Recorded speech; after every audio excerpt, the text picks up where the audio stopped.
I'm Jane Farnham from Great British Talent, and we are back with more podcasts, meeting some amazing speakers who are all available for your corporate events.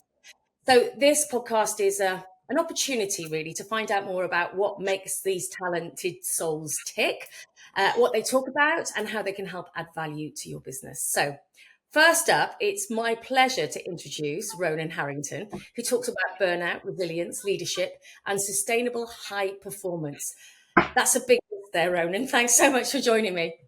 Yeah, I'm really just happy to be here, happy to have time together.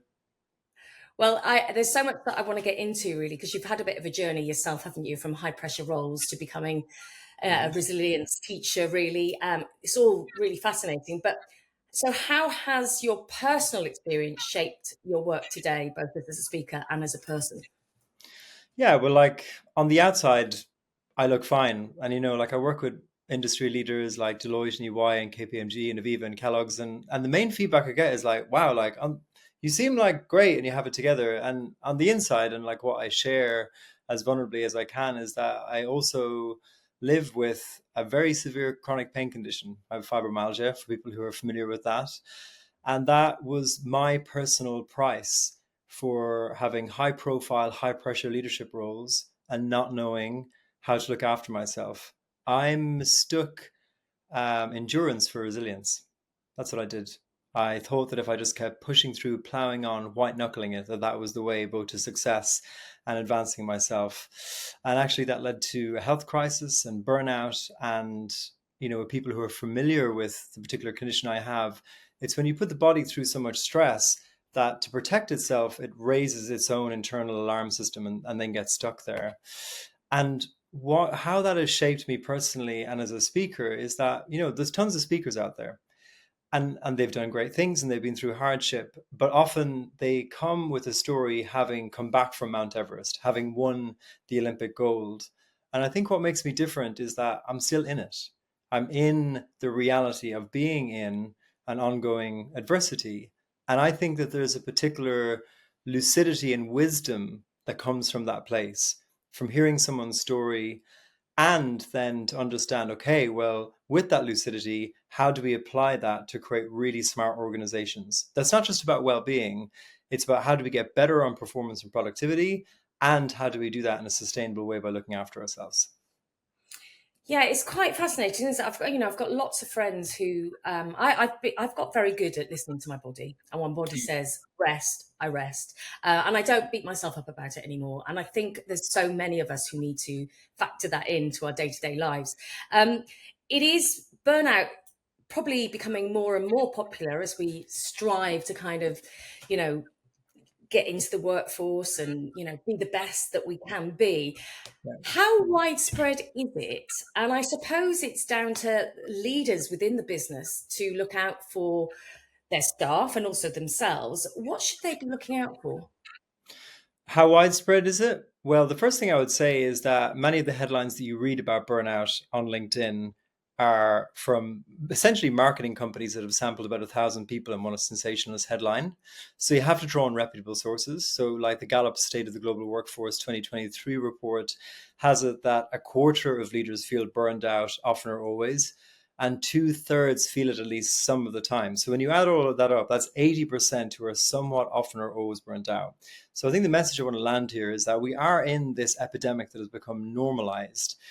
And what leaders need to look out for are the classic early warning signs that we can so easily ignore because we have competing commitments to advance our careers. The first and most obvious one is exhaustion, but it's the kind of exhaustion that doesn't go away when you give yourself a weekend off or a holiday. There's still an albatross around your neck that wears you down. I would say, crucially, because we can all go through tired spells at work, the second thing to look out for is an increase in demoralization and, crucially, cynicism. Because actually, the body's way of protecting itself is to actually turn against its perceived source of burnout, the excessive workload, the workplace.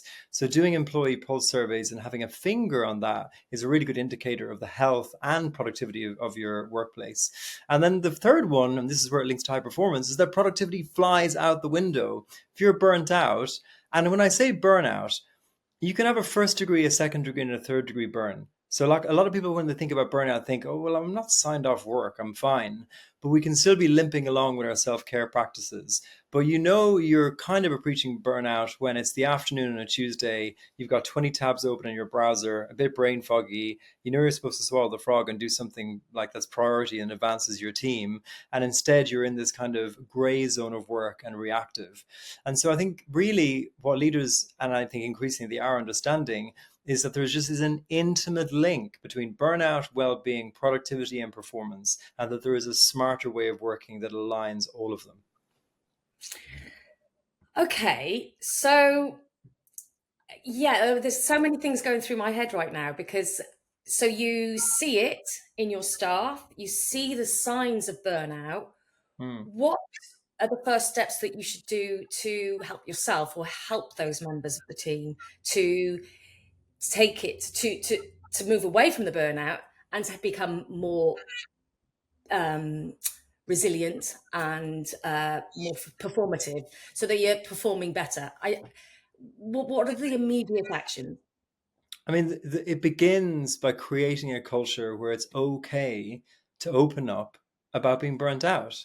And Mm. this is something where you encounter the crux of the problem, which is that people are struggling and they're afraid if they open up and acknowledge it, well, what happens to the promotion that they might be in line for 6 months down the line? What about the partnership track that they're on? So they are in a double self-preservation mode. They obviously want to look after their health and they also want to look after their careers. So it's on the leaders to create a deeper level of psychological safety where we're in intense high pressure organization. We have finite capacities. It would be normal if we didn't go beyond our capacity. And the best way for a leader to do that is to actually role model and speak about their own journey with this, to be able to open up about when they're flagging, when they're struggling. That's ultimately, we're a herd species. We take our cue from who's above us in the hierarchy. So before we even get into stress management tools or workforce planning and resourcing and all of those things, there has to be a culture of openness where it's okay to talk about it.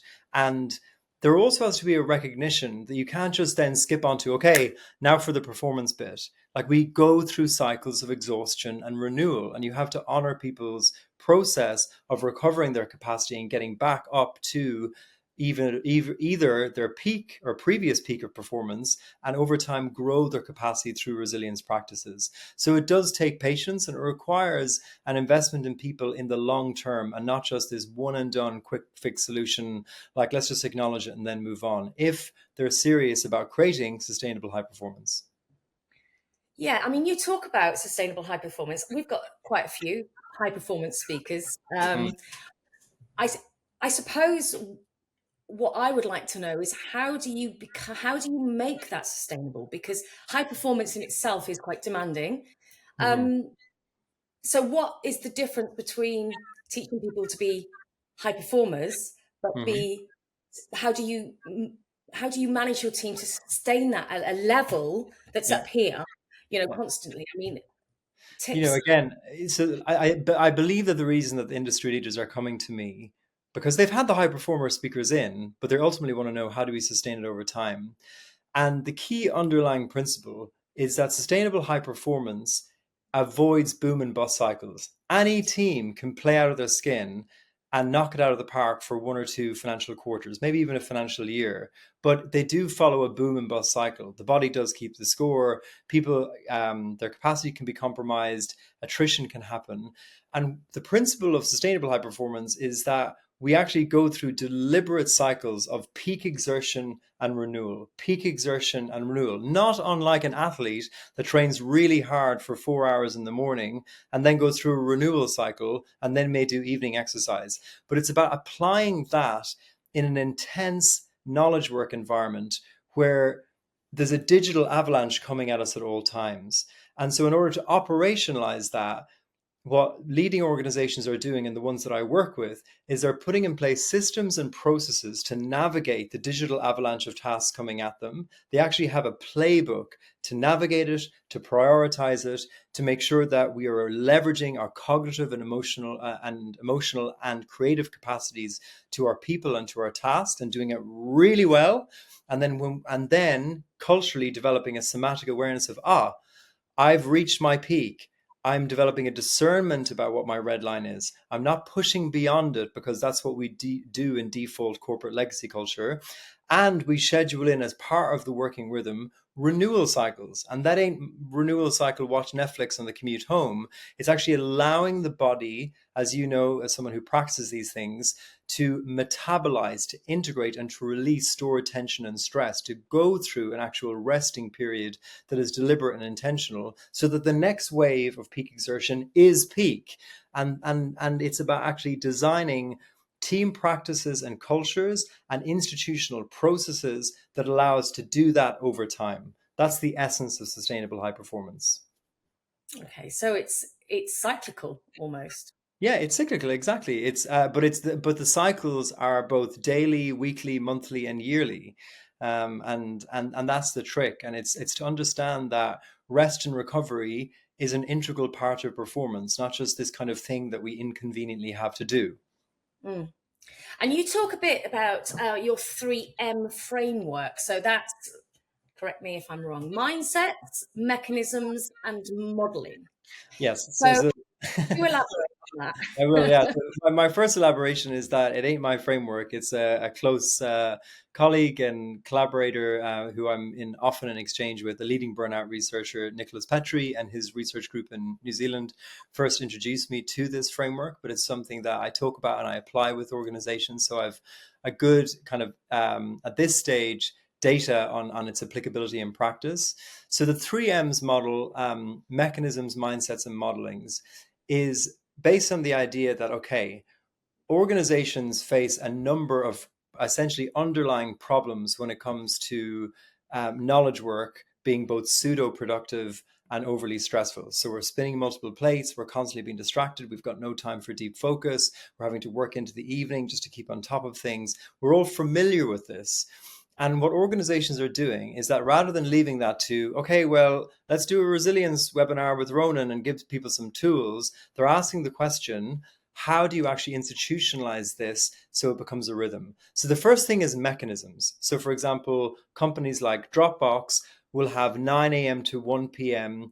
Pacific time is when like the company is open to all of the collaborative conversations that need to happen to coordinate getting the work done.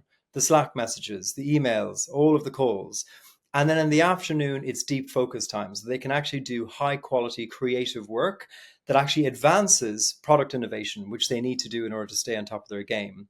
Other organizations might institute a mechanism like no meeting Wednesday or Friday. So these are mechanisms, they're collective agreements that allow us all to endeavor to, in this case, have deep focus. Now, the thing about mechanisms is that mechanisms isn't enough. You need to have buy-in. You need to have a belief that this is valuable. And so the underlying mindset that might go along with that, and the actual mindset comes from Bob Sutton and Huggy Rao, two Stanford professors, is that I am a trustee of other people's time. Once organizations start to internalize that mindset, once the leadership buy into that, they think twice before interrupting that mechanism with their very urgent thing, because they know that every email they send, every Slack message they send is ultimately has a cost on a person advancing what is priority for them and for deep focus. Another example when it comes to renewal would be Netflix. So Netflix have an underlying mindset that renewal, proper rest and renewal, is critical to the creative process of creating incredible blockbuster movies and TV shows. And their former CEO, Reid Hoffman, had that mindset himself and would encourage all senior staff to take at least 6 weeks off work, and he would do it himself. And so here you have a mechanism which is not just your week-long holiday and I hope that I get enough rest. It's actually, I need to take such a break from work that I critically gain distance and perspective that allows for creative breakthrough. But then we go to the third M, which is modeling, because you can have all the mechanisms in the world.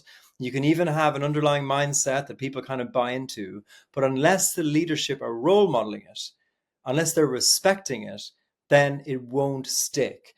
And what you often have is that, okay, we all agree, no meetings on a Wednesday. And then all it takes is for a very influential partner in a firm to go, know what, we're in emergency town here. The client really wants something, and then they break the rule, and then everyone's like, well, it's out the window now. And again, we're a herd species. We take our cue from who's above us in the hierarchy. And so you need to have all three in unison. And I want to be honest about this. It's a modest attempt at having collective agreements in order to get better focus and renewal. And it's one of those ones where it sticks for a while and then we fall off the wagon because urgency culture gives us reasons to interrupt it. And so I actually, when I work with clients, I'm not advocating for company-wide policies. I don't believe in this top-down centralized approach of everyone does this at this time. But rather, what I think is better is a culture of local experimentation amongst teams that have high collaboration and trust together, where they start experimenting with their own mechanisms based on their own shared beliefs that they are comfortable and willing to role model together. And then it's for the leadership to keep an eye on those experiments and to organically scale the ones that have the most potential. That's where I think the magic happens. And I know you practice what you preach, because you just had that long break before we spoke today. So you do actually believe in what you're talking about, which is brilliant. Yeah, I do. I was just saying before the recording. I've just taken 2 months off work because I was getting burnt out. I was buying my first home and all of the box land and solicitors that goes into that, and I had maybe 20 keynotes around the world in April to July, and I was so at the end of my tether. And I was just like, my goal was to take so much time off work that I forgot what it was like to work. That was my goal. And it was beautiful. And now I'm back and I'm like, bang, I'm excited again. And that's what people are paying for that. They want someone on stage that's hyped. They want a vibe. And they're not going to get a vibe from someone that's like at the end of the tether. So yes, I do try and role model. And I also struggle to role model, as we all do. Of course. Okay, so finally then, looking ahead, Ronan, obviously, we need to think forwardly. So what do you think the single most important mindset shift is for leaders to make to foster the resilience and the sustainable performance success within their companies? I think it's a single black line. I wish somehow there was some animation that could reveal a single black line. And it is the idea that at any given time, we're either above the line or below the line. When we are above the line, we are open, we are curious, we are committed to learning. We all recognize that parasympathetic nervous system state where we're in collaborative meetings and we're open. And crucially, below the line, we're closed, we're defensive, and we're committed to being right. And this, for me, this mindset, it's like an internal compass that every leader should have at the forefront of their mind every day. Am I above the line, open, curious, committed to learning? Or am I below the line, closed, defensive, committed to being right? And the key to this mindset isn't that I should be above the line all the time and therefore I'm a great leader. We go below the line all the time. We have that pesky amygdala at the back of our brain, that fight, fight, freeze response when we get stressed. And when that tugs on our brainstem, we go below the line. We dig our heels in. We double down on who we know we are and what we know is right. And it's when leaders develop a self-awareness about, right, I'm going below the line. And they're able to practice shift moves to come out of that, whether it be through emotional processing or doing other practices to regulate themselves, and they can go above the line. That's actually where you create a widespread culture that can just meet the challenges that all organizations face. So the question I have to anyone listening is, are you above the line or below the line? And if you're below the line, welcome to the club. Yeah, I'm feeling a little bit below the line today, so I need to get at some point. No, honestly, Ronan, it's been an absolute pleasure. Thank you so much for telling me more about what you talk about. It's going to be of big interest to our clients here at Great British Speakers. So thank you once again. Yeah, my pleasure. Thank you. It's lovely. And if you like what you've heard and you'd like to find out more about sustainable performance and you'd like to book Ronan for your next event, then do email Jane at greatbritishspeakers.co.uk or you can call me on 01753 439 289. Thanks very much.